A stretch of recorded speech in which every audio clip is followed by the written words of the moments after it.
প্রান্তিক বাংলা, সত্য প্রকাশে বদ্ধপরিকর। জম্বুদ্বীপ থেকে আরও গভীরে বঙ্গোপসাগরে ইলিশ মাছ ধরার সময় ট্রলার থেকে পা পিছলে পড়ে গিয়ে মৃত্যু হলো এক মৎস্যজীবীর। গত দুদিন নিখোঁজ থাকার পর গতকাল উপকূল রক্ষা বাহিনী তল্লাশি চালিয়ে ফ্রেজারগঞ্জ থেকে প্রায় 70 কিলোমিটার দূরে সাগর জল থেকে উদ্ধার করে মৃত মৎস্যজীবীর দেহ উদ্ধারের পর হলদিয়া নিয়ে যায় উপকূল রক্ষা বাহিনী। দেহ ময়না তদন্তের পর পরিবারের হাতে তুলে দেওয়া হয়। মৃত 55 বছরের মোহন মাঝি কুলপির হারার বাসিন্দা। ডায়মন্ড হারবার সুলতানপুর মৎস্য বন্দর থেকে এফবি বাবা লোকনাথ ট্রলারে চেপে 14 জন মৎস্যজীবী ইলিশ ধরতে গভীর সমুদ্রে পাড়ি দিয়েছিল। গত 11 জুলাই জম্বুদ্বীপ থেকে আরও গভীরে মাছ ধরবার সময় পা পিছলে পড়ে যান ওই মৎস্যজীবী। নিখোঁজ হওয়ার পর মৎস্যজীবী সংগঠনের পক্ষ থেকে উপকূল রক্ষা বাহিনীর সঙ্গে যোগাযোগ করা হয়।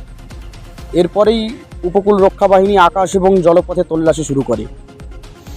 ঘটনা আমার ডায়মন্ড হারবার যে সুলতানপুর মৎস্যবন্দর আছে, ওই মৎস্যবন্দর থেকে প্রায় 13-14 জনের একটা মৎস্যজীবী টিম, তারা হচ্ছে এফবি বাবা লোকনাথ ট্রলার নিয়ে সমুদ্রে মাছ ধরতে গেছে।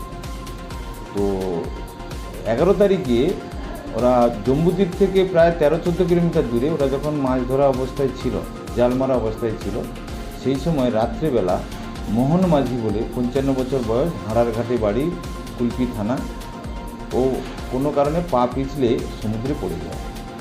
তখন সমুদ্র উত্তাল ছিল, তো সঙ্গে সঙ্গে তলিয়ে যায়। তো আমাদের যেসব ট্রলারের মৎস্যজীবীরা ছিল তারা কিন্তু সার্চ লাইট মেরে ওরা চেষ্টা করেছিল উদ্ধার করার জন্য, কোনো রকমে তারা পায়নি। সারা রাত উদ্ধার কার্য চালিয়েছে। সকালবেলা আমাদের কাছে যখন জানায় যে এরকম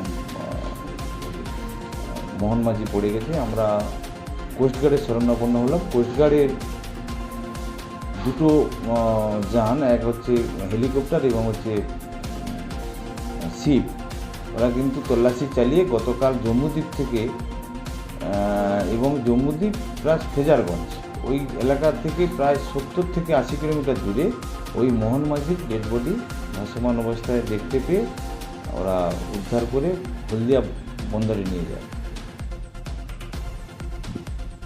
বকখালি থেকে প্রান্তিক বাংলা নিউজ টিম।